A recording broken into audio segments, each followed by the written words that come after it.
سے پہنتے ہو، اور تم دریا میں کشتیوں کو دیکھتے ہو کہ پانی کو پھاڑتی چلی آتی ہیں تاکہ تم اس کے فضل سے معاش تلاش کرو اور تاکہ شکر کرو۔ وہی رات کو دن میں داخل کرتا اور وہی دن کو رات میں داخل کرتا ہے، اور اسی نے سورج اور چاند کو کام میں لگا دیا ہے، ہر ایک ایک وقت مقرر تک چل رہا ہے۔ یہی اللہ تمہارا پروردگار ہے، اسی کی بادشاہی ہے، اور جن لوگوں کو تم اس کے سوا پکارتے ہو وہ کھجور کی گٹھلی کے چھلکے کے برابر بھی تو کسی چیز کے مالک نہیں۔ اگر تم ان جھوٹے معبودوں کو پکارو تو وہ تمہاری پکار نہ سنیں، اور اگر سن بھی لیں تو تمہاری بات کو قبول نہ کر سکیں، اور قیامت کے روز تمہارے شرک سے انکار کر دیں گے،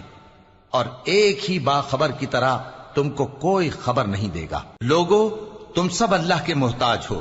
اور اللہ ہی تو بے نیاز ہے، لائق حمد و ثنا ہے۔ اگر وہ چاہے تو تم کو نابود کر دے اور نئی مخلوق لے آئے،